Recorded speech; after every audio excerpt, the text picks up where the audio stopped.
Prakriya 3. I am consciousness. Reflection back into the I. The analysis of the three states is just a prakriya. It's just one way of investigating truth. It starts with three ordinary statements. I am awake. I dreamed. I slept soundly where no dreams appeared. All these statements start with the word I. What is that common I, which is implied to know our experience of waking, dream, and sleep? This is an implication that we often make. But what exactly does it mean? What truth is there in it?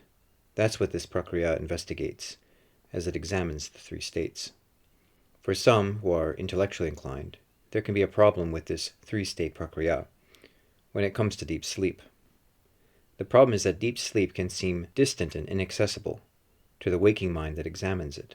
So some would rather investigate the waking state by asking there, reflectively, for an underlying truth that our waking perceptions and interpretations each express. That results in a different prakriya, which proceeds through three levels of knowing. The three levels are those of body, mind, and consciousness. They correspond, of course, to waking, dreaming, and deep sleep. Instead of reflecting from the waking state through dreams into deep sleep, this second prakriya reflects from the perceiving body through the conceiving mind to knowing consciousness. What is that consciousness, which is expressed in each living act of mind and body? It is the knowing of that self which is present always, throughout experience. That's what self truly is, in each one of us, beneath our different personalities. It is that self which does not part with anyone, not even for a moment. Its knowing is no physical or mental act, which self starts doing at some time and stops doing later on. Consciousness is not a put-on act that later can be taken off. Instead, it is the very being of the self, exactly what self always is. In truth, the self is consciousness, whose very being is to know. It knows itself, shining by its own light. All appearances are known by the reflection of its self-illumination. We know them only when they come into attention, when they are lit by consciousness. But then, how can that consciousness be known? Consciousness is not an object that is known. Instead, it's just that which knows. It is thus known in identity, as one's own self, by realizing one's own true identity with it. That is the only way in which it can be known. As a matter of ingrained habit, we think of consciousness as an activity of body, sense, and mind. Hence, what we take for consciousness appears confused with a great complexity of physical and sensual and mental actions. In every one of us, consciousness is actually experienced in the singular as one's own self. But when a person looks through the mind and body at a world that seems outside, it there appears that consciousness is different and changing in different persons, different creatures, and their varied faculties.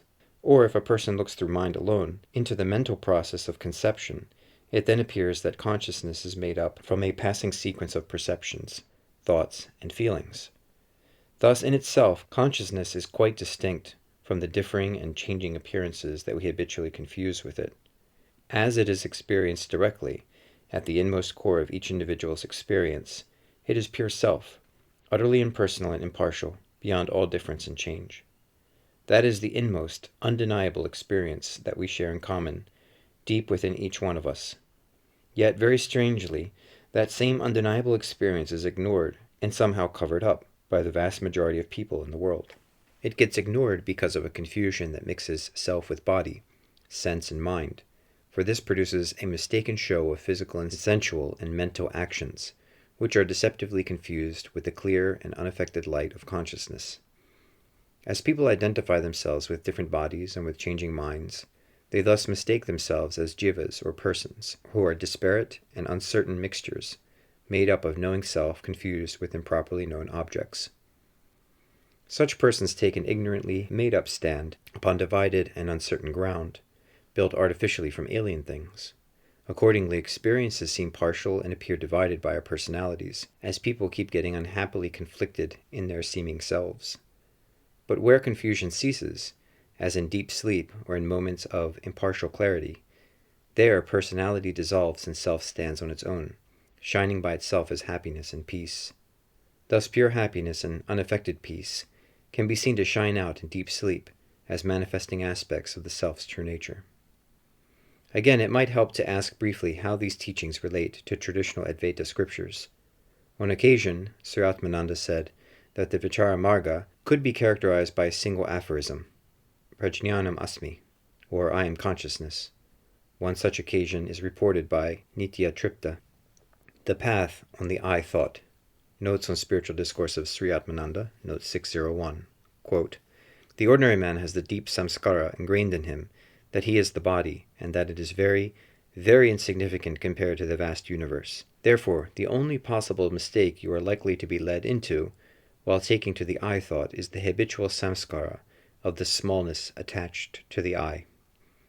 This mistake is transcended by the contemplation of the aphorism Aham Brahmasmi. Brahman is the biggest imaginable concept of the human mind.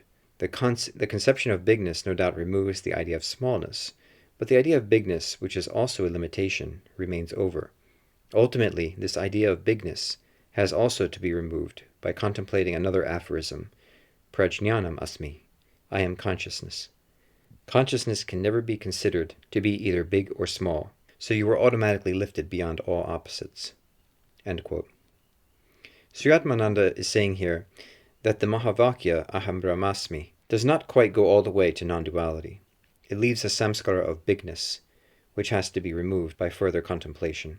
In a way, the same thing may be seen implied in a classic scheme of the four maha vaakya that follow one after the other. Thus, here is an interpretation of the scheme. Tattvam asmi, or you are that. This represents the guidance of a living teacher, essential to bring mere words and symbols to life, so that a disciple may come to living truth. Aham brahmasmi, or I am complete reality. This broadens ego's narrowness, in preparation for a non-dual realization that must come about through a knowing in identity. I am Atma Brahma, or this self is all reality. Here the same thing is said as in the previous Mahavakya, but in a way that is impersonal, using the phrase this self instead of the word I. For the I may still have a sense of personality in it, even after the broadening of ego's petty considerations. And Prajñanam Brahma, or consciousness is all there is. This finally establishes the true nature of the self, known purely in identity as consciousness, that's found identical with everything that's known. This is, of course, only one among many interpretations, of one among many schemes of Mahavakya. It's only meant as an illustration of how the scriptures may be related to the Vicharamarga. A further illustration may be found in the Aitareya Upanishad, chapter 3, which specifically describes the self as Prajñanam, or consciousness. It's in this chapter that we find the aphorism Prajñanam Brahma. Here it is a rather free translation.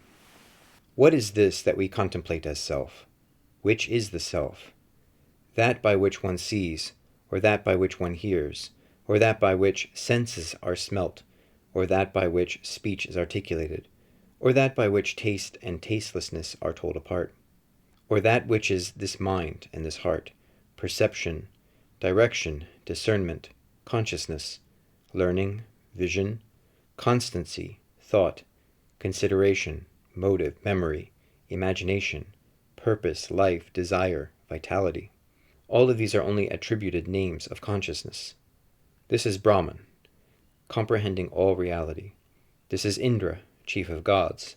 This is the Creator, Lord Prajapati, all the gods and all these 5 elements, called earth, air, ether, waters, lights, and these seeming complexes of minute things, and various seeds of different kinds, and egg-born creatures, and those born of womb, and those born of heat and moisture, and those born from sprout. Horses, cattle, humans, elephants, and whatever living thing moving and flying, and that which stays in place.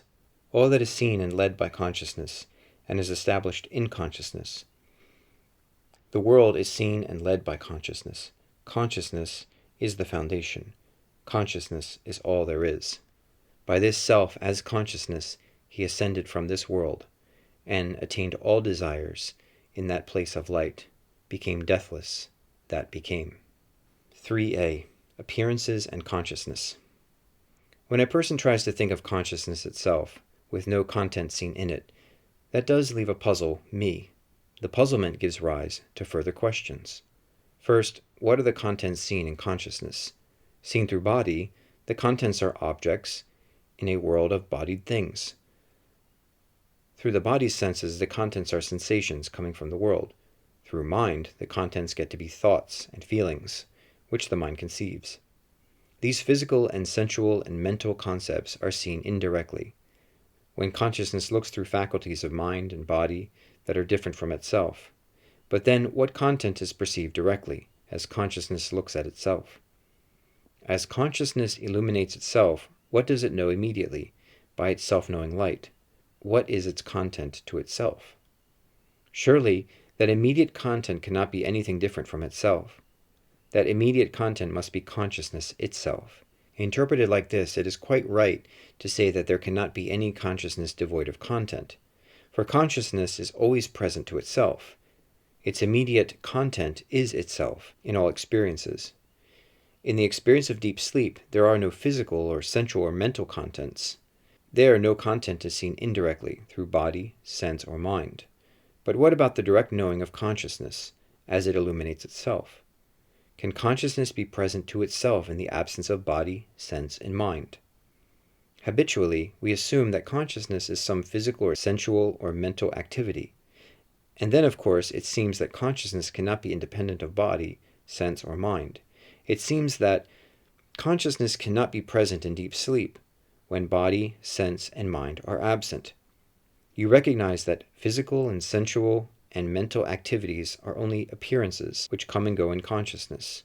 But when all these appearances that come to light have gone away, what is it that remains? When body, sense, and mind and all their perceptions, thoughts, and feelings disappear, into just what do these appearances dissolve? Where they dissolve, there are no senses to perceive the presence of the absence of sense objects. Nor is there any mind to notice or to think or feel the presence of the absence of perceptions, thoughts, and feelings. So if it's said that these appearances of world and mind dissolve into a blank or empty absence, what meaning could that have? How then could we describe any state of experience like deep sleep, where all appearances of mind and world have disappeared? If we describe it in our usual way, as a merely blank or empty absence, we are confused. In this description, we are inherently assuming the presence of some feeling or thinking or perceiving that is taken to experience an absence of all feeling and thinking and perceiving. We are taking it that some mental or sensual activity of feeling, thought, or perception is present, so as to experience the complete absence of all such activity. Some mental or sensual activity is here assumed to be present during its own absence. This description logically rules itself out, and so it shows us only a confusion of mistaken thought, which we need somehow to remove. The confusion is that some apparent act of mind and sense is here assumed to experience its own dissolution, and hence its own absence. Would it not be clearer to observe that when absent appearances dissolve, even their dissolution must be witnessed by a knowing presence which remains when they are absent? And what else could that presence be but consciousness itself? Could it not be that consciousness, whose inmost content stays unchanged, as nothing else but knowing light, so that it stays on shining all alone when all appearances have gone away? Why shouldn't consciousness itself remain present to itself when all its passing contents disappear? If consciousness can thus remain, that shows it to be independent of body, sense, and mind. Without it, none of them can appear, so each is dependent on it. Each body, sense, or mind depends upon an underlying consciousness that they, each one of them, expresses. But it does not depend on them. In other words, they are dependent appearances on its reality. In what they truly are, each one of these appearances is utterly identical with consciousness. It is their one reality, which each one shows and which they show together, as they appear and disappear. It seems that they are limited by time and space. Each seems to be present in some limited location, and to be absent elsewhere. But this limitation is unreal. It does not apply to consciousness itself, which is the reality that's shown. For consciousness is the common principle of all experience, present at all times and everywhere, no matter what experience is known, no matter when or where.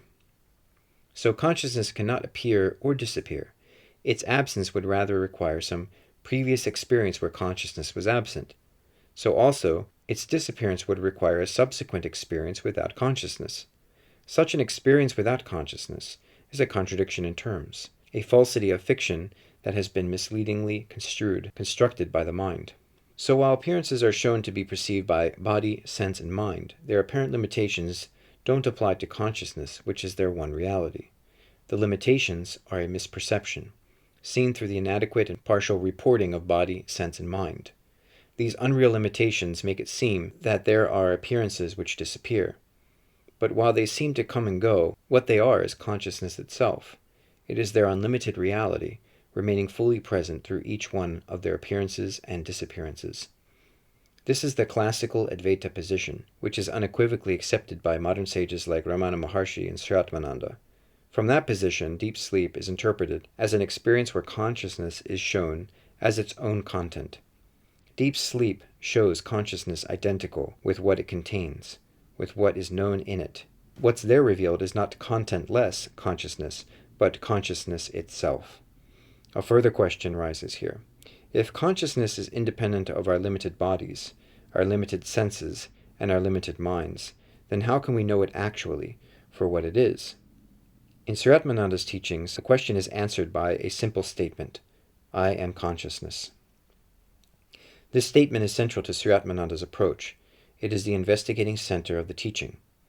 When it is said, I am consciousness, the statement indicates a knowledge in identity. That is how consciousness is known. It is known by self-knowledge, as one's own true identity. It is only there that subject and object are dissolved, including any puzzled or investigating me, or any goal to be achieved. According to Sri Atmananda, the statement all is consciousness does not go far enough. It leaves a taint of expanded mind, intuiting the all. The content of pure consciousness is still indirectly perceived as a vast and nebulous object. Therefore, an expanded intuition is left unexamined, surreptitiously assumed to be engaged in the perceiving. A final inquiry, thus, still remains in order to find consciousness identical with self. Until that identity is reached, duality is not dissolved. Thus, for Sri Atmananda, intuition is no answer to the limitations of intellect and mind. Intuition is no more than a subtler form of mind. The subtlety can make it even more misleading when it comes through ego. The only proper answer comes from genuine inquiry, motivated by a love of truth. As the inquiry gets genuine, love brings the truth itself to take charge of the inquiry. Then the inquiry proceeds through VIDYA-VRITTI, or higher reasoning. That is no longer mind expressing ego, but rather truth itself, appearing in the form of penetrating questions and discerning reason. In Sri Atmananda's teaching, I am consciousness is knowing in identity, which is the only actual experience that anyone ever has in any state. All else is not actually experienced, but just superimposed by misleading imagination and its false pretense. The knowing in identity is the direct, non-objective knowledge that you speak of. It is fully present in deep sleep, shining by itself. The perceptions, thoughts, and feelings of waking and dream states are not really an obstacle at any time. They don't show anything but self-illuminating consciousness. All acts of perception, thought, and feeling are illumined by that self-shining light. Each one of them shows that same light. Consciousness is never actually obscured or covered up, but only seems to be. Any obscurity or covering is quite unreal. It's a mistaken seeming, seen through a false perspective. The false perspective comes from wrongly imagining that knowing is a physical or sensual or mental activity that's done by body, sense, or mind. It's only such activities that come and go, as each appears sometimes revealed and disappears at other times, when it gets covered up by other things. Through all these activities, the self-illuminating light of consciousness continues knowing perfectly, quite unobscured and unaffected by the presence of the absence of activity. According to Sri Atmananda, beginningless ignorance is a lower-level concept. It is meant to explain the world, as in Sri Shankara's Maya theory. Advaita proper is not meant for such theoretical explanation, but only for an uncompromising inquiry back into truth, beneath the unrealities of seeming world. For this inquiry, Sri Atmananda took an extreme Advaita position, that there really is no ignorance, no real covering of consciousness, neither by waking nor by dream appearances, nor by their absence in deep sleep. Consciousness is not, in truth, obscured by perceptions, thoughts, and feelings, nor by their disappearance. It only seems obscured from the false perspective of physical or mental ego, which falsely identifies the knowing self with body, sense, and mind, thereby confusing consciousness with physical and sensual and mental activities. It's only from this false perspective that deep sleep seems dark and blank and empty, when what shines there is uncompromised reality, true knowing, and unfailing happiness. All that's needed is to correct the perspective, not to improve, nor to prevent perceptions, thoughts, or feelings, nor to avoid what is perceived, or thought, or felt in the world. In the end, it's the perspective that needs purifying, not the world. That clearing of perspective is the special work of the witness Prakriya, which is the next subtopic for discussion.